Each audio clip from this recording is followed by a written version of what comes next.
Bonjour et bienvenue dans cette vidéo. Je m'appelle Thomas et ensemble, je vais m'efforcer de vous présenter les raisons pour lesquelles il est judicieux, il est intéressant, il est très prometteur de rejoindre la révolution des crédits plastiques avec Corsair Connect. Donc l'objectif vraiment de cette vidéo, c'est de comprendre pourquoi est-ce que quelqu'un serait intéressé pour rejoindre ce projet qui est une véritable révolution, non seulement pour la planète, mais aussi pour l'opportunité financière. Alors c'est parti, je vais présenter ici avec un test. Je devrais apparaître en petit sur le côté. C'est la première fois que je fais ça. Voyons voir. Pourquoi rejoindre la révolution des crédits plastiques? C'est parti. Alors, tout d'abord, cette vidéo ne devrait pas être la première qui vous présente Corsair Connect. Normalement, vous avez déjà reçu une présentation courte. Ceci va être la deuxième partie pour aller un peu plus loin dans la compréhension. Mais on va quand même récapituler le business model de Corsair Connect. Qu'est-ce que c'est? Bah, en une phrase, c'est un nettoyage collaboratif de l'environnement, des déchets plastiques, d'abord fait par les individus, la communauté internationale, puis par les entreprises. Donc le client va acheter un service de retrait de déchets plastiques. Ensuite, Corsair va délivrer ce service en collectant et en recyclant des déchets plastiques correspondant à la commande. Et tout ça, c'est bien audité et transparent. Puis ensuite, le client va recevoir les crédits plastiques CSR correspondant à son recyclage. C'est en fait simplement le reçu digital, la preuve que le travail a bien été effectué. Puis ensuite, ces crédits plastiques, ils ont une utilité, ils ont une finalité, c'est d'être consommés par des individus ou des entreprises pour compenser l'empreinte de pollution plastique et atteindre ce qu'on appelle la neutralité plastique. Donc en une phrase, la manière dont je propose de récapituler, c'est les clients contribuent au nettoyage de la pollution plastique et reçoivent les crédits plastiques correspondants. Et une commande par Corsair Connect est à prix préférentiel par rapport au prix du marché. C'est très simple.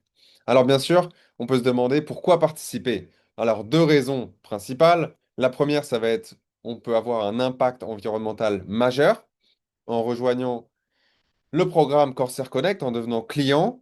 Avec une certaine quantité d'argent, on peut nettoyer une très grande quantité de déchets plastiques. Par exemple, cette année en 2026, avec par exemple à peu près 5 000 $, on est capable de recycler, dépendant de l'offre, dépendant de la semaine, entre 10 et 30 tonnes de déchets plastiques. Donc ça, comme on le voit sur la petite image, c'est vraiment une montagne de déchets plastiques qu'on peut nettoyer. Mais ce n'est pas la seule raison. On reçoit aussi les crédits plastiques CSR26. Et ça, c'est un actif très prometteur. Donc il y a vraiment deux raisons pour lesquelles des personnes rejoignent notre projet aujourd'hui. C'est non seulement pour avoir un impact majeur dans l'environnement, mais aussi pour récupérer un actif prometteur, les crédits plastiques. Alors regardons ensemble pourquoi ces crédits plastiques sont un actif à fort potentiel sur un marché en émergence. Tout d'abord, il faut comparer avec le marché des crédits carbone, parce que le crédit plastique, c'est le même concept que le crédit carbone, et l'histoire vient de se dérouler. Regardons quel est le résultat après 15 ans de développement mondial sur le sujet des crédits carbone. Cet article, paru en 2024 sur Reuters, nous dit que la valeur des marchés mondiaux de crédit carbone a atteint un record historique de 900 950 milliards de dollars, quasiment. Donc c'est un marché de presque 1 trilliard. Ensuite, aujourd'hui, on est sur un marché émergent, mais qui est dans les traces du marché des crédits carbone, puisque c'est le même concept appliqué à un autre type de pollution, ce qui crée donc un précédent sur le marché. Lorsqu'on regarde la valeur d'un crédit carbone sur le marché le plus réglementé, le plus régulé, celui qui s'appelle EU Carbon Permit en Europe, on a vu que sa valeur entre 2017 et les années récentes a multiplié en l'espace de 5 ans par 40 fois, avec un pic au-dessus de 100 euros par tonne. La bonne nouvelle, c'est que si vous avez raté ce marché-là, le marché des crédits plastiques, il n'en est qu'au tout début, à son émergence. Alors regardons maintenant le contexte international qui nous mène à penser que l'histoire est en train de se répéter, que le monde se focalise sur maintenant régler la crise des déchets plastiques.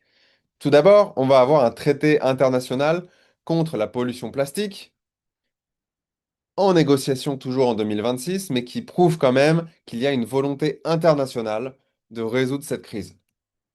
Ensuite, on a la Banque mondiale, the World Bank, qui a déjà mis en place des obligations jusqu'à 100 millions de dollars pour les projets de crédit plastique spécifiquement en 2024. Ça confirme que les crédits plastiques sont reconnus comme une solution mondiale. Sinon, la Banque mondiale ne mettrait pas 100 millions sur le sujet. Continuons pour le contexte international. On voit ici dans le Economic Times, c'était en 2025, donc l'année dernière, le marché des crédits plastiques devrait croître de 70% grâce à la nouvelle réglementation sur le recyclage. Ça, c'est en Inde. Et on s'attend exactement à cela partout dans le monde. Que par de nouvelles réglementations, le marché émerge. Tout comme ça a été le cas sur les crédits carbone. Et troisième indice ici, c'est qu'en fait, c'est déjà obligatoire dans plusieurs parties du monde avec l'EPR, ou la responsabilité élargie des producteurs. Ça, c'est le cadre international qui a déjà été acté au niveau mondial, qui donne la responsabilité du déchet à celui qui l'a produit, à la marque qui l'a commercialisé. Donc, ce mécanisme, il est déjà obligatoire par la loi en Inde, aux Philippines et en Corée du Sud. Donc trois pays majeurs où la compensation de la pollution plastique est déjà obligatoire par la loi. Et en fait, la vision et la proposition avec Corsair et Corsair Connect, c'est que les crédits plastiques CSR seront utilisés partout dans le monde. Parce que ces pays sont un peu plus pionniers, un peu plus en avance, mais ça devrait se propager dans tous les pays du monde. Maintenant, il y a un concept très important qu'il faut pouvoir regarder ensemble. C'est la rareté des crédits plastiques. C'est l'offre. Combien il y en a pour une demande croissante qui est poussée par les réglementations. Alors, pour cela, je vous propose de regarder quelle est cette offre aujourd'hui en 2026. Si on regarde l'estimation qui est disponible aujourd'hui, donc le paysage compétitif des crédits plastiques disponibles, on va avoir Corsair avec le CSR, à peu près 1 million de tonnes en 6 ans d'activité. On va avoir Vera, 500 000 tonnes en 5 ans d'activité. On va avoir Plastic Bank, 190 000 tonnes en 13 ans d'activité. PCX en 100 000 tonnes en 5 ans. Repurpose, 45 000 tonnes en 9 ans. Et Cleanup, 32 000 tonnes en 6 ans. Donc, au total, on a aujourd'hui en 2026 à peu près 1,6, 1,8 million de tonnes disponibles potentiellement pour des compensations de pollution. Et on peut se dire, bah, est-ce que c'est beaucoup ou pas? Regardons avec un seul géant mondial pollueur comme Coca-Cola. Coca-Cola produit 3 millions de tonnes de déchets plastiques par an. Et qu'est-ce qu'on a ici? On a une idée de la rareté de l'offre. Si on prend le paysage compétitif le plus connu aujourd'hui, donc ces 6 entreprises que je viens de citer, qui ont travaillé pendant de 5 à 13 ans, qui ont réussi à créer 1,8 million de tonnes de crédits plastiques. Eh bien ça ne suffirait même pas à une seule entreprise qui est un des plus gros pollueurs du moment par année. Donc voilà pourquoi la rareté de l'offre est ici un phénomène très intéressant parce que c'est difficile et long. C'est un effort significatif pour créer un crédit plastique de collecte, mais aussi de recyclage, qui est audité et tracé publiquement. Voilà donc pourquoi on s'attend à une offre limitée pour une demande croissante. Un avenir porté par les réglementations. Quels sont les facteurs de croissance de la valeur des crédits plastiques? Pour récapituler ce qu'on a vu jusqu'à maintenant, on a un précédent établi, le système des crédits carbone, déjà 10 à 15 ans d'évolution, des réglementations partout dans le monde, un marché de presse 1 trillion, ou 1 trilliard, je ne suis pas sûr de comment on dit.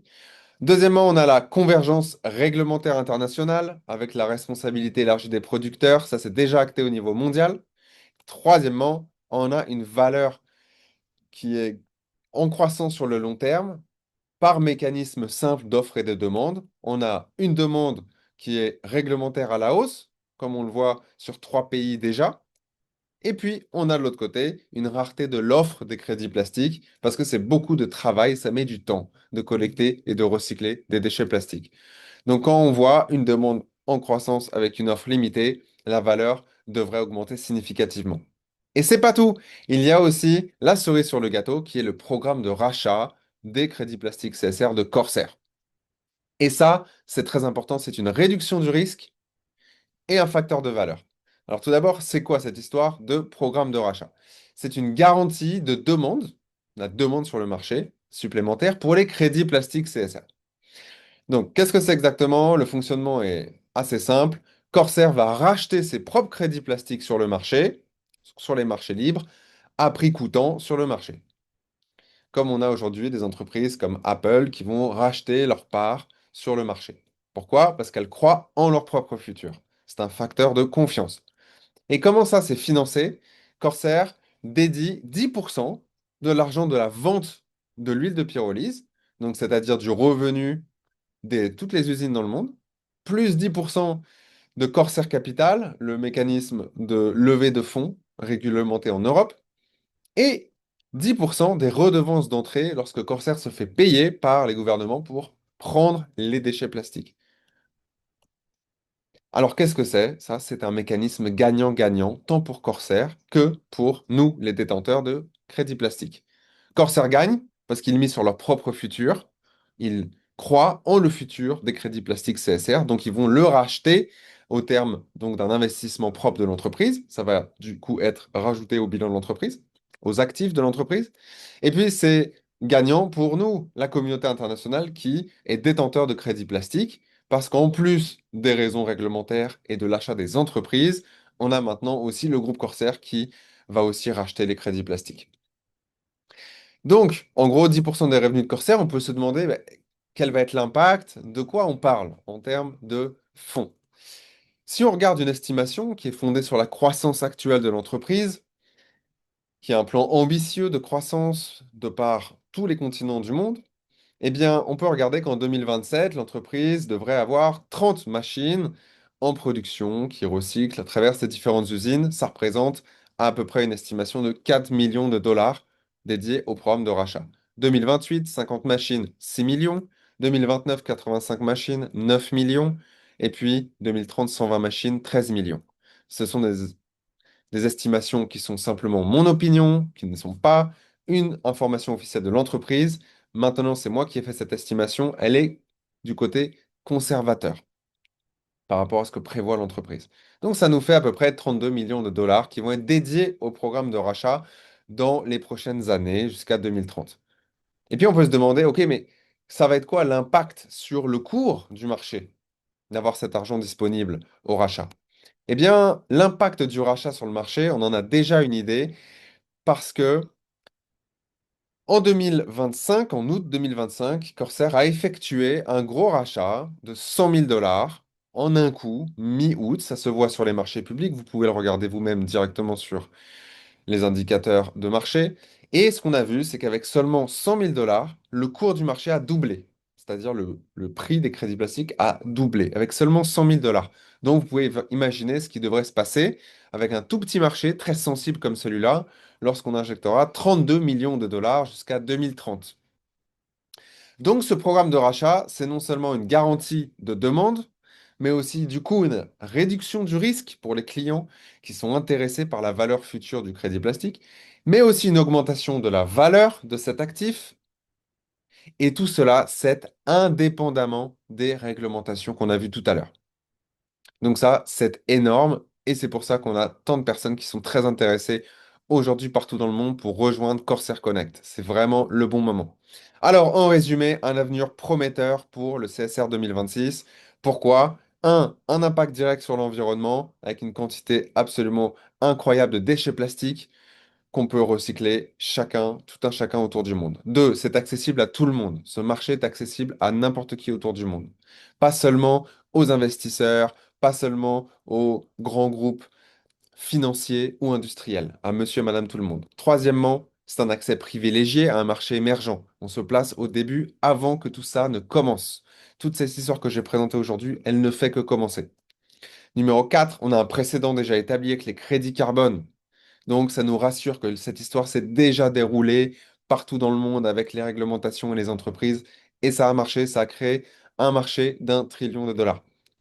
Ensuite, on a une valeur à long terme qui est dictée par les contraintes réglementaires qu'on a vues et une offre limitée parce que c'est difficile et coûteux en termes d'efforts et de temps et d'argent de collecter des déchets plastiques et de les recycler. Et enfin, cerise sur le gâteau, on a une demande garantie par le programme de rachat. Donc tout ça pour dire que c'est le bon moment de nous rejoindre. En tout cas, c'est le but de cette vidéo. J'espère que ça vous a apporté de la valeur. Donc, en devenant client aujourd'hui, vous contribuez à la préservation de la planète et vous prenez une longueur d'avance sur un marché en pleine émergence. On est ici bien évidemment sur des perspectives à moyen terme et à long terme. Si vous recherchez une opportunité pour gagner beaucoup d'argent rapidement, ce n'est pas ici qu'il faut regarder. Ici, on se place sur un marché en émergence qui est connecté à l'économie réelle, avec une industrie réelle, avec des réglementations qui mettent du temps à se mettre en place.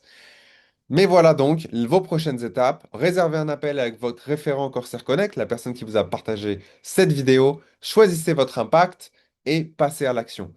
En tout cas, notre communauté est là et vous attend. Rejoignez-nous, ayons ensemble un impact pour préparer un futur plus propre pour les futures générations et améliorons notre situation financière dès aujourd'hui. Merci beaucoup.